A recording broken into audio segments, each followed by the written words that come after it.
Strictly speaking, the hotel wasn't open for business. Technical problems and the vagaries of the stock market had put completion behind time, and on the morning its first paying guests arrived, the hotel was far from complete. To an observer, like Andrew, they appeared a motley bunch in age, sex, and disposition, but with the common link of all being wealthy beyond most people's dreams. Stepping away from the screen showing the equalization chamber, Andrew Craig wasn't too troubled by his new arrivals.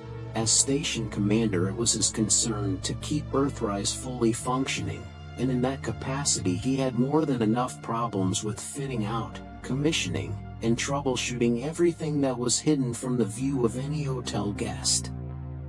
The person that did have the responsibility was Sarah Drew, the accommodations director, or in practical terms, the hotel manager.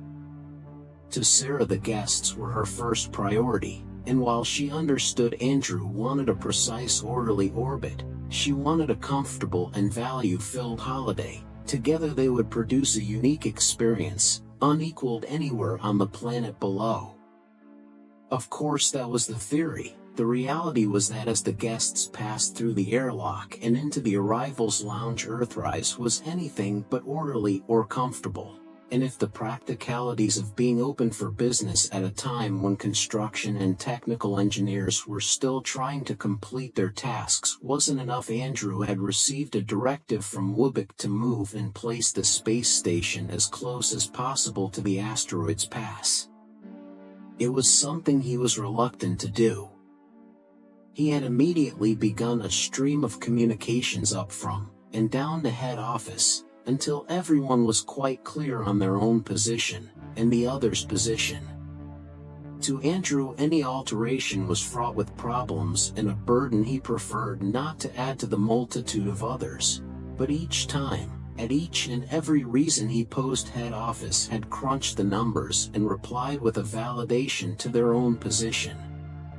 Slowly, Andrew was left without justification. Maybe some technician could justify the decision when they were sitting comfortable and safe in the big city, but hundreds of kilometers above that city he knew any change of orbit was a worry. But while he was ultimately responsible for the safety of the station, a responsibility would never willingly compromise, he was also an employee, and one who took orders from management above. Andrew was aware his assistant commander Clive Park had stepped up beside him. Andrew turned. "So how are our guests?" Clive grinned. "Apparently sick and excited, Andy, in that order." Andrew smiled back. "Then with any luck I'll be sitting alone at the captain's table tonight." "Don't count on it. You don't make the money that lot have accumulated by wimping out on something you paid a lot for." Andrew nodded. "No, I guess not." Sarah said a couple of them were slightly critical about the accommodation. Andrew shook his head. "They were told about the situation, weren't they?" "Of course, maybe they have just lost touch with what we ordinary people call normal." Do I sense a trace of sarcasm? "No, not particularly." "Well, company policy, guests are guests." "Yes, and thankfully someone else's problem." Andrew hoped it wasn't going to be his. "I'm sure Sarah will cope in a diplomatic way. Anyway, they can be as critical as they like. They signed the release clarifying that we are not fully fitted out." But apparently they were led to believe it was more fitted out than it is. Well, good luck to them if they want to get their money back off Wubbock. Actually, one could, some guy high up the European section. Then make sure he keeps off the bridge. I don't want any head office types telling us how to fly. Anyway, forget them. You've seen the latest update about our other significant guest? Yeah. Slightly puzzling. It's not like the Astro guys to be mishmashy with their words. Possibly peanut-shaped and rolling. What the hell does that mean? Clive looked serious. I'm informed that it's a very technical description. Andrew smiled. Well, whether it is or not, we need to be sure what effect it will have on us. Control doesn't seem concerned. Maybe not, but they're down there and we're up here. I've had a word with the shuttle crew and they will be ready to assist with an extra little push if it comes to it. Andrew nodded again. And they know they will probably have to help us reposition? Clive looked at him curiously. I assume they still do. You haven't heard anything to the contrary? Andrew shrugged. No, I suppose I'm just looking for problems before they become problems. No doubt we all will get our share, but right now it's my shift on the bridge, so you had better toddle off and get into your dress uniform. Andrew sighed and looked hopeful. You're not going to report in sick? No, no excuses. What if I'm feeling nauseated? I'd be surprised if you weren't. Nope, you have to look all prim and proper down to captain's cap and braids so all our special guests can feel they have got at least some of their money's worth as they would first night at sea, with a full formal welcoming dinner. You sound as if you rehearsed that. I did. At least if I was at sea I could throw myself overboard. I wouldn't recommend it, it's a long way down to the water. Now go before I have security march you off in irons.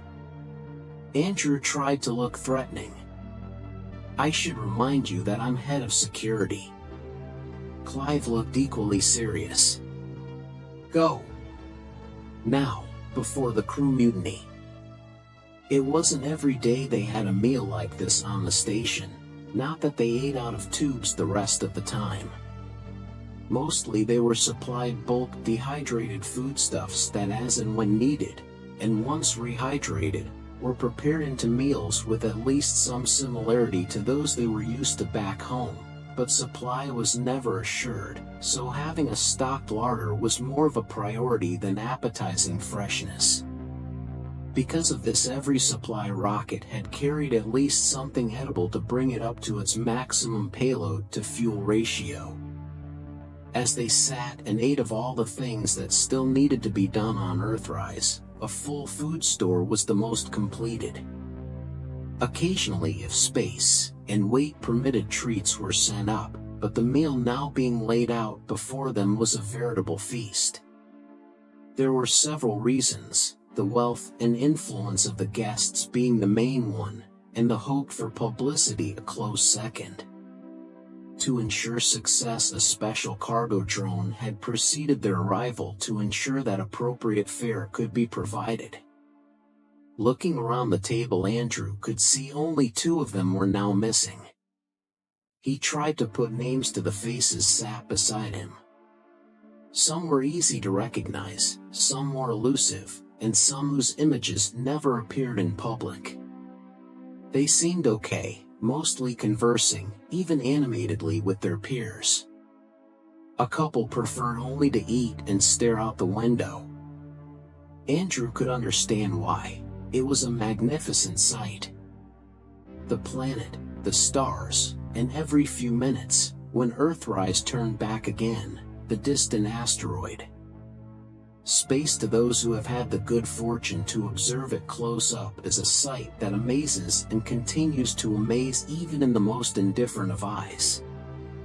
There is no commonplace, it is not a place that one can become used to, and part of that is the view. Earthrise was in all ways a hotel, and as Earth-bound developers like beaches and oceans, its builders were well aware the view was of the highest priority. Each of the cabins had a window, but here in the communal dining area what they had was unprecedented in terms of space. In a family home on Earth, a picture window was part and parcel of any home. Here it was a focal point, and when the asteroid emerged from the edge of the window, and eyes turned towards it, no one gave a thought to the engineering marvels that had formed and enabled the view. Even Andrew was lost in what it framed. Apophis was now large enough to make out large details on its surface, and indeed it did seem to be turning, though it looked more a wobble than an ultra-slow spin. Andrew had been told that because of its approach direction, on Earth the cloud of accompanying particles that formed a kind of tail appeared short, stunted, and not very spectacular, but here close up it was an amazing sight. Andrew tore his eyes away. It probably wasn't good form for the captain to be so obviously awestruck in front of the guests, even if he was. To take his mind away, he looked around the table, briefly wondering what collective amount of wealth was sat beside him. Immediately to his left was Mai Tong, the apparently wayward daughter of a Communist Party official and billionaire, who made his colossal fortune in automobile construction and gambling. Beside her were two Silicon Valley entrepreneurs, one with his wife. Then there were the Russians, three of those with at least one rumored to have made his fortune in a less than legitimate way. There were four other Americans, a Brit, and a couple of guys from the Gulf states, 14 in total. The future guest list would be even more packed. A fully operational Earthrise was intended to house up to 50 guests in first-class comfort, though with fewer facilities than the present one-off group would enjoy. "Did you see it in 29? The voice surprised Andrew, and he quickly looked in the direction it came from. It was one of the Silicon Valley men. His name tag simply stated Simon. Only from down on Earth. It missed us then. Is it going to miss us now?" "Simon," gasped the other man's wife. "I assure you, you have no reason for concern." Andrew looked the woman's ample bosom. He felt guilty thinking it was because of their size and her age that she was here. Helen. Ah. One of the Russians, Vladimir, interrupted. "Maybe no concern. Is reason for concern?" Andrew looked at the man, unsure of how to reply. "How do you see that?" said George, another of the Americans. Andrew's mind stopped processing Vladimir's cryptic question as he realized he couldn't read the tags quickly enough, and he was beginning to lose track of who was who, and where the conversation was going. Vladimir was smiling. "Well, I'm sure we would all benefit from reconstruction." Tony spoke with an identifying British accent. "I'm a member of Lloyd's, and the insurance adjustment won't be good for me." Andrew felt he should intervene. "The asteroid passed through the window as predicted before, so it will miss the planet this time. Everything will be fine." "Not so." Vladimir seemed intent on creating a panic. "It was, what do you call it? In a gray zone." Andrew couldn't argue that, so he decided to bend the truth a little.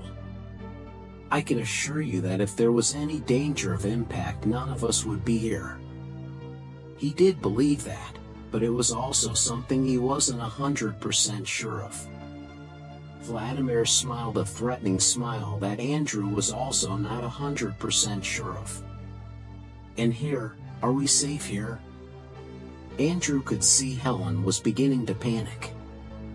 "Earthrise may look like a jumble of bits, but it is a fully functioning spacecraft. We have the ability to independently reposition if that was ever to become necessary, which I'm sure it won't," he quickly added. "No billiards in space then," said the Brit lightheartedly. "Definitely not." Andrew didn't want meddlesome people on the bridge, but needs must as needs be, he thought. "If any of you are in the least concerned, I can let you see for yourselves, tomorrow, but not together, in small groups." He could see Vladimir was talking confidentially to another of the Russians and seemed to have given up his unhelpful comments. They were halfway through the delicious desert when one of the crew came to whisper in Andrew's ear. He forced a smile and muttered, I'm sorry, ladies and gentlemen, you will have to excuse me as I have to attend to some matters on the bridge, but I look forward to meeting you all again. He stood and strode out the room with a strange feeling of foreboding. Clive was waiting for him when he came into the control room. He looked at Andrew anxiously.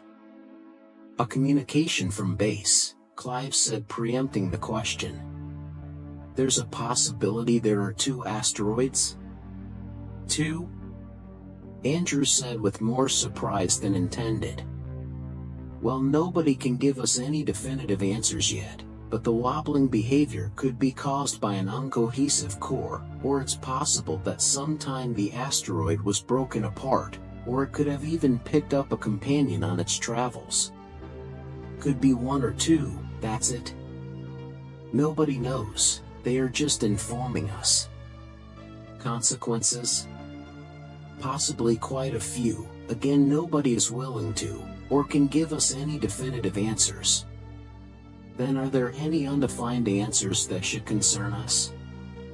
At this moment, and this close to its path, the answer is probably yes, but we don't know they are what yet.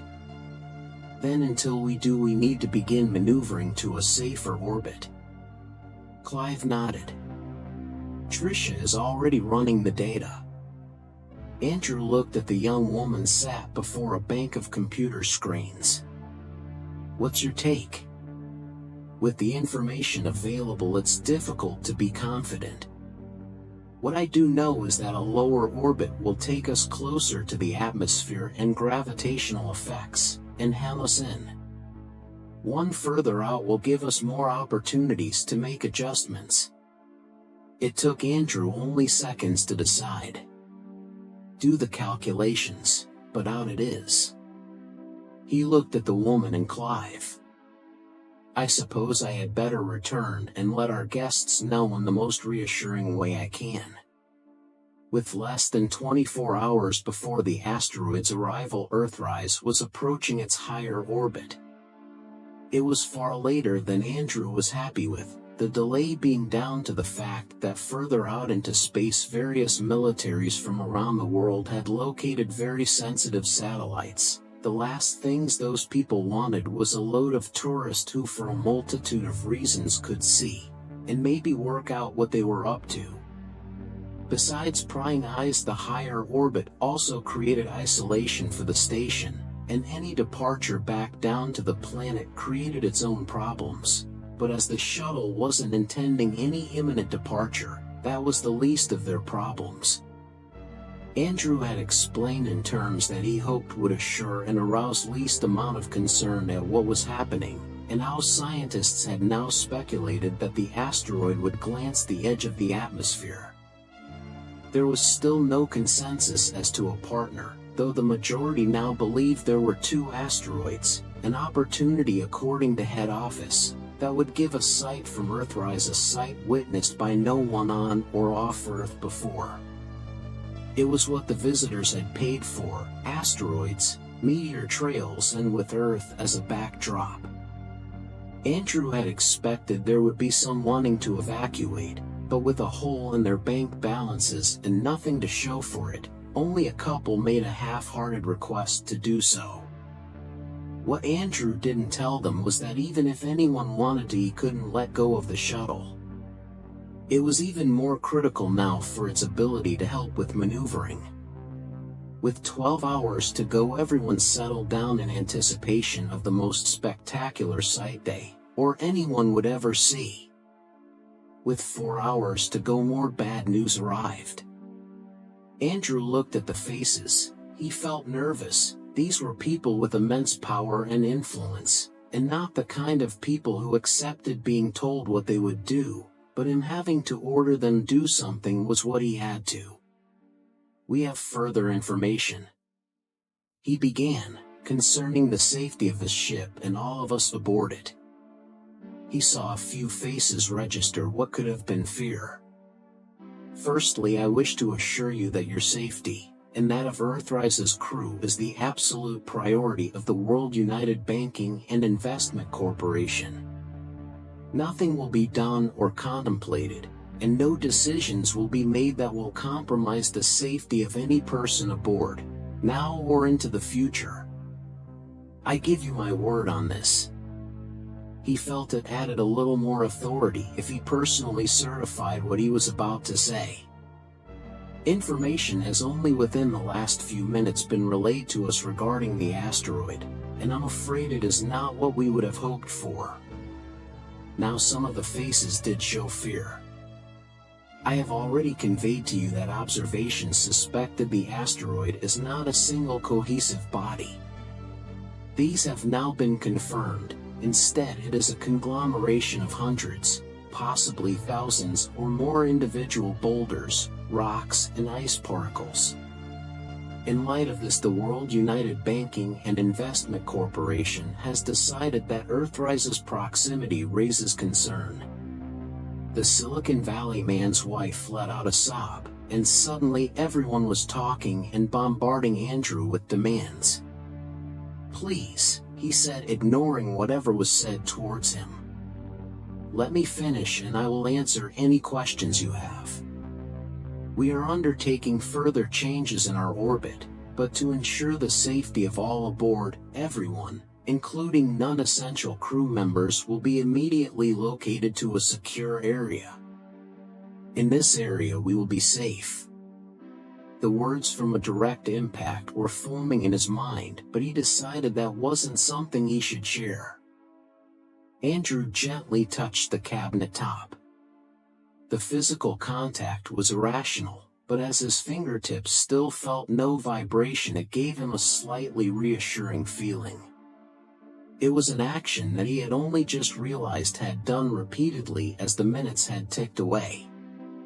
He desperately needed to be busy, to occupy his body, as well as his mind, but the station was in limbo, and every crew member that could do anything was doing everything they were expected to do. Clive and Tricia were sat in their auxiliary command seats, finalizing closed-down procedures. So, apprehensively, he, like the rest of the crew and short-term visitors, waited. For Andrew, that was a far from an easy task. He had always seen himself as a man of action, or at least with his finger on the button. Now nobody was or could be. He was conscious again that he was making the resting of his open hand seem as casual an act as possible. The thought generated another. Would the others have had the same curiosity, or fear?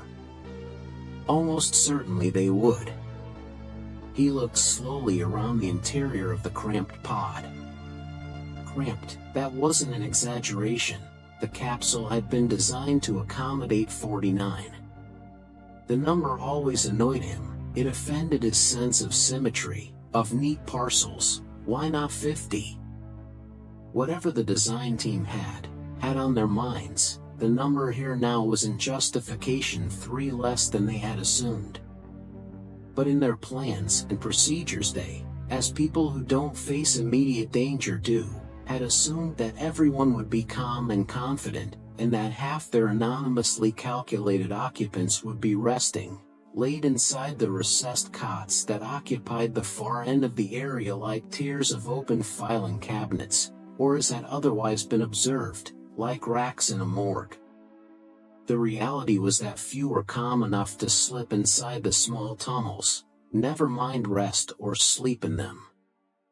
Without meeting anyone's eyes, or drawing attention, Andrew tried to read their faces. It was without question that their minds were occupied, though none spoke of anything.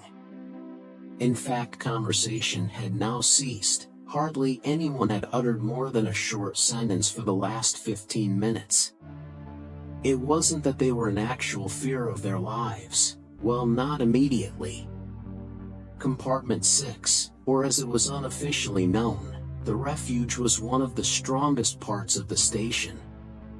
One of 3, once fully operational, it was totally self-supporting, though only in the way that any ship's lifeboat was, and like its sea-borne equivalent, it could separate away into space if the occasion ever arose. Maybe that was the worry. Alike with an ocean liner's lifeboat, The refuge had little independent propulsion, and in a disaster the capsule would be almost completely adrift in a sea too vast to contemplate until rescue could be achieved. It was ironic really, space was uncomprehendingly big in terms of the human consciousness, but so very small in the scheme of possibilities, such as the one they now faced. Andrew mused on his own past good fortune. Would it desert him now? It had served him well, but what was it, luck or fate? Situations are often given some sort of supernatural inference, but to two bodies like the planet Earth and the quickly renamed twin, Nemesis, it was no more than a conjunction that just happened to result with Earthrise positioned both too close and too far. He remembered how barely 2 weeks ago he had described to friends back on the surface that Earthrise's trajectory would have it circle the Earth just in front of Apophis, where the view would be breathtaking, and how they would then follow the curve of their orbit down and away from the overtaking asteroid's path. That had changed when they were forced to go to a higher orbit, and now the jokes about how the worst possible scenario would place the Earthrise here, or where it would be within seconds, in phase with Apophis's passing had come to reality. He had dismissed the possibility. Of course then they hadn't known about the Nemesis. Nobody had. It seemed a criminal oversight now, but with all eyes on the one celestial rock, the other had slipped observation, so no one knew Apophis had a companion. It was an unheard of combination, two asteroids of completely different composition. Nemesis was one of the dark objects, and reflected virtually no sunlight, or any trace that could be detected, well, none that had been up to now. Maybe criminal oversight was a little dramatic. Apophis had appeared on all the photographic plates as single point, albeit with a regular swelling and decrease. This was assumed at the time to indicate a slow rotation. With shock, horror, and far too late at last somebody had realized, and now a lump of carbonaceous crondite, far bigger, and with much more destructive power than ever anticipated would sweep by. Several minutes ago, as they left the comforting shadow of the planet, they had their final burn. That was another irony. With small corrections they would have been racing toward the safe side of the planet when Apophis arrived, but now it seemed the toss of the coin turned up heads both times, and now the turning Earth was as good as flinging them into the path of the encroaching twin.